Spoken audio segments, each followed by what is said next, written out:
Bueno, ¿qué tal? Buenos días. La idea de hoy es plantear algunos aportes del pensamiento crítico y para eso he tomado un capítulo de la pedagogía crítica en América Latina de Daniel Suárez y Flora Higler. Lo que voy a hacer simplemente es rescatar algunos conceptos claves que me interesa pensar como categoría en general, digamos, ¿no? Hay que entender en líneas generales que el desarrollo del pensamiento crítico en América Latina digamos, se fue caracterizado fundamentalmente por los aportes de los movimientos de luchas y de rupturas contra el pensamiento hegemónico, digamos, ¿no? Y cuando hablamos pensamiento hegemónico hago referencia a los lugares de poder y de ejercicio de poder que se ejercen dentro del sistema capitalista, digamos, que muchas veces no solamente tiene que ver con el monopolio económico que genera una explotación sobre el otro, sino también con el tipo de conocimiento que se transmite particularmente con el tema de las escuelas, digamos, ¿no? El sistema educativo en particular, digamos, ¿no? Entonces, estos aportes críticos nos ayudan a repensar el papel que juega el sujeto, la pedagogía y las políticas, digamos, ¿no? Siempre que hablamos de pensamiento crítico, entendemos que la educación tiene un rol protagónico, principal para el cambio social, digamos, ¿no? Eh, y para eso, digamos, hay que viabilizar estas propuestas pedagógicas en acciones concretas, ¿sí? De estos procesos de cambios y transformación, ¿sí? Eh, Vamos a ver, digamos, que en la América Latina ha habido, digamos, una lucha contrahegemónica del poder caracterizado por, digamos, los gobiernos que de cierta forma sostienen determinada visión capitalista, y la aparición y la necesidad de generar un movimiento desde la base, digamos, que sostengan las necesidades y los intereses de los sectores menos favorecidos, digamos, ¿no?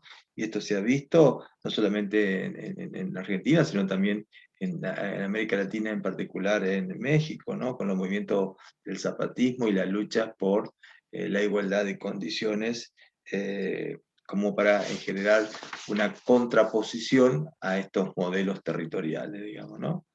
Eh, Esto también ha tenido una repertoria muy importante en Brasil con los movimientos de luchas de las personas sin tierra, ¿no? Y esta necesidad de reconocer a los pueblos nativos como sus verdaderos propietarios, ¿no? Todos sabemos que con los procesos coloniales e imperiales se ha sostenido la explotación de las riquezas de los continentes, digamos, ¿no? Y se han olvidado de la historia de los que en cierta forma habitaban. La participación de los movimientos zapatistas, los movimientos sin tierra en Brasil, marcan este camino de lucha contrahegemónica, de poder contra los gobiernos de turno, pero fundamentalmente contra el modelo del sistema capitalista como forma de dominación y control, ¿no? Y de exclusión también, ¿no? Porque hoy en la época de la posmodernidad, la globalización es también un modo de explotación, digamos, ¿no? Eh, en Argentina también ha habido distintas experiencias, fundamentalmente en la década de los 70 y los 80, y que tiene que ver particularmente con la formación de nuevas formas de educación, no pensado desde el sistema tradicional, digamos, ¿no? Sino de la necesidad de construir nuevos dispositivos, sobre todo en experiencias a nivel secundario, digamos, ¿sí? De bachilleratos populares o para jóvenes y para adultos, digamos, donde lo que se intenta ver aquel que aprende, aquel que viene con idea de incorporar nuevos conceptos y nuevas herramientas, desde una revalorización del otro, digamos, ¿no? Esto es indudable que estas experiencias populares que se han hecho a lo largo de, del estudio de las sociedades, principalmente los grupos más marginales, nos da para pensar experiencias educativas, ¿sí? Con una mirada más políticas en estos nuevos espacios socioeducativos, ¿no? Eh, Acá lo que se valoriza en estas experiencias fundamentalmente es una dinámica de funcionamiento totalmente distinta a la escuela tradicional, digamos, ¿sí? estas iniciativas educativas rompen con las figuras tradicionales, director y preceptores, y el maestro es alguien que no solamente comparte conocimientos, sino que también aprende con el otro, digamos, y hay una experiencia vivencial de aprendizaje y de enriquecimiento mutuo, digamos, ¿no? En esos procesos de formación colectiva, no solamente hay sociabilización, sino que también hay posibilidad de intercambio con los otros, digamos, ¿no? El docente, el maestro, el profesor, desde una concepción más liberal, se entiende que es el que sabe.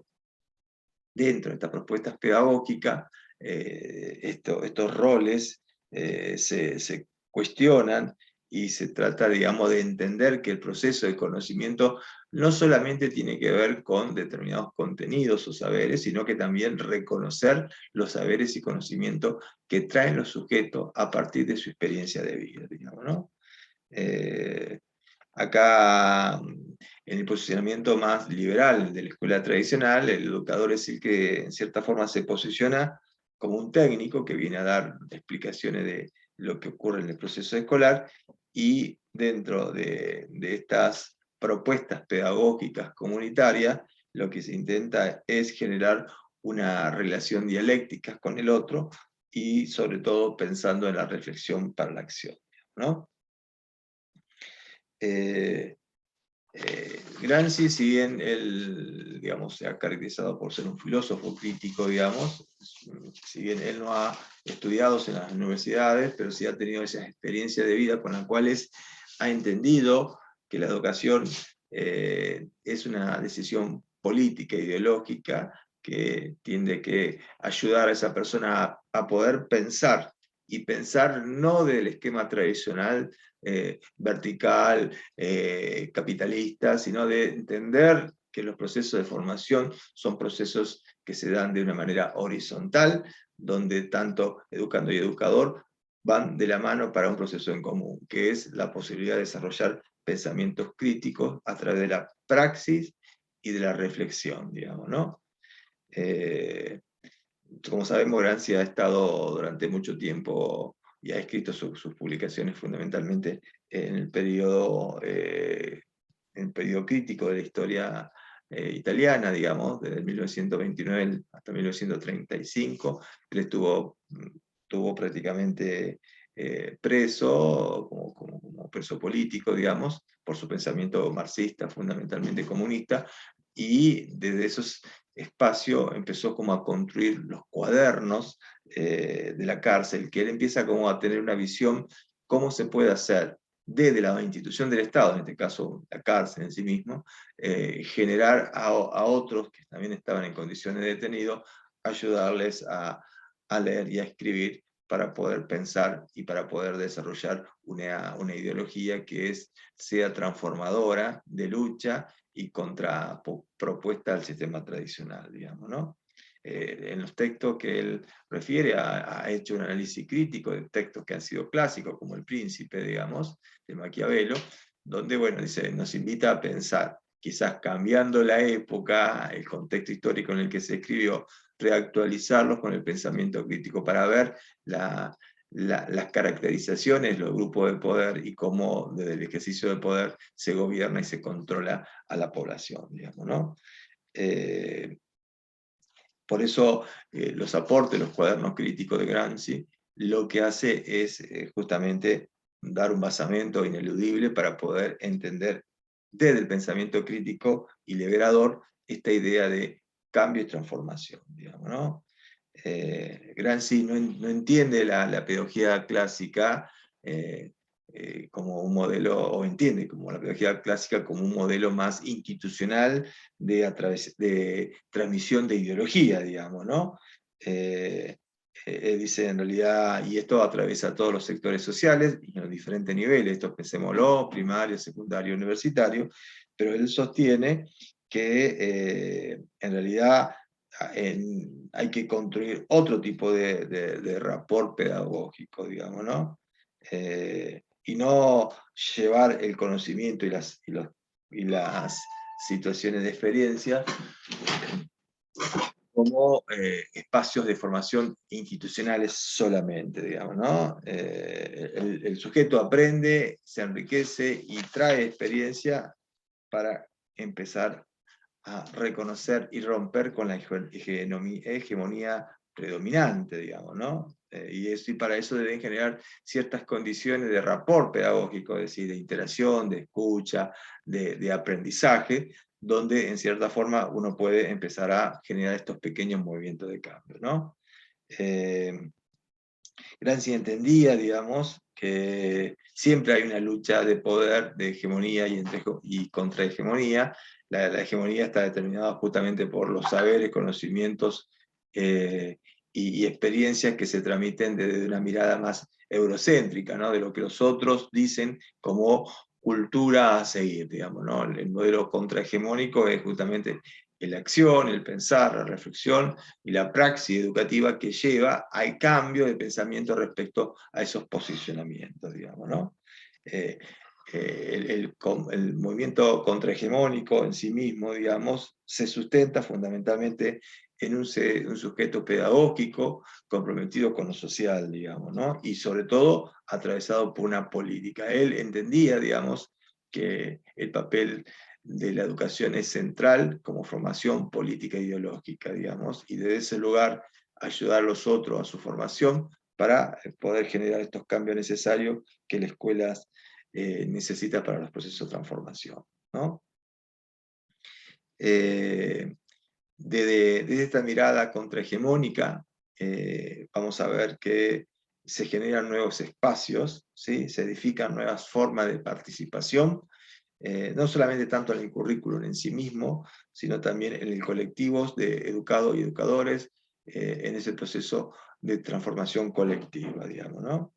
Él considera que las personas, por lo general, por sus experiencias, por su recorrido, por sus conocimientos, tienen un bagaje de conocimiento que ayudan a organizarse y constituir un autogobierno, es decir, que empiezan a circular la palabra y empieza también a un proceso de negociación entre los actores para buscar puntos de encuentro, digamos, ¿no? Es desde ese lugar donde los sujetos logran mayor autonomía, ¿sí? Y se van construyendo verdaderas democracias, ¿no? Él cuestiona el concepto de democracia tradicional porque entiende que en realidad esta construcción de lo que son los gobiernos democráticos lo que hacen en realidad es representar pero no son verdaderos, no son realmente los verdaderos actores los que participan en la democracia.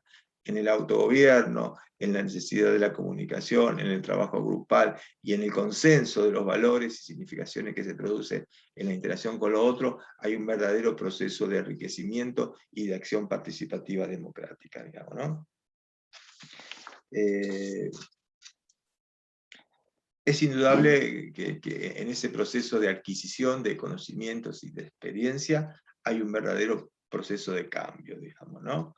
Ahí se facilita fundamentalmente la necesidad de facilitar justamente la revolución transformadora, digamos, ¿no? Que esto no solamente se ve en el ámbito de la industria, del trabajo en sí, sino también del pensamiento, digamos, ¿no? Es desde ese lugar donde comienzan los procesos de lucha, ¿no? Saber a qué intereses se transmiten, desde qué lugar se transmiten y qué es lo que se intenta llegar desde el lugar de dominación. Cuando damos la palabra, cuando facilitamos que las demás personas puedan lograr tener una actitud mucho más proactiva en sus necesidades, en el reconocimiento de sus necesidades y de queja, ese proceso de movimiento de cambio lo que va a facilitar justamente la toma de decisiones que cuestionen o por lo menos critiquen las acciones que nos han enseñado como o la educación para domesticar, digamos, ¿no? O la educación bancaria, como lo diría Freire, digamos, ¿no? Es indudable, ¿sí?, que el Estado capitalista intenta construir una batalla intelectual y moral de lo que se debe y cómo uno debe sostenerse en esta lucha de clases, digamos, ¿no? Pero para poder generar un proceso de cambio de transformación es necesaria una actitud de acción, de lucha y de compromiso con los otros, digamos, ¿no? Los otros que en definitiva terminan siendo nosotros mismos, digamos, ¿no? Cuando nosotros nos comprometemos y cuando nosotros consideramos que revalorizamos la palabra y desde ese lugar empoderamos, lo que estamos haciendo en realidad, estamos facilitando, estamos invitando a que las personas puedan empezar a tomar conocimiento, pero sobre todo acciones concretas para la transformación. Yo acá voy a dejar un capítulo del libro como para que nosotros vamos ampliando y profundizando sobre algunos aportes de las teorías críticas. Por supuesto que esto no cierra el debate, sino que al contrario, empieza como a abrir un campo de posibilidades para que podamos entender que hay distintas vertientes dentro del pensamiento crítico. El pensamiento de Gramsci es uno, digamos, ¿no? Las corrientes críticas norteamericanas, de Giroux, digamos, también son pensamientos críticos, pero digamos, los aportes de este filósofo, digamos, marxista, nos hace pensar nuevos dispositivos y categorías para analizar lo que pasa en la educación y la mirada que se tiene sobre la educación, sobre las personas que aprenden, digamos, ¿no? Así que bueno, yo voy a dejar un poco este debate para poder pensar cuál es el papel de la educación y a raíz de eso decir, bueno, también dentro de la formación de pedagogía estuvimos viendo algunas categorías centrales para aportar nuestra mirada sobre el abordaje y para aportar también nuevas categorías de análisis. Así que nos estaremos comunicando seguramente y estoy a su entera disposición.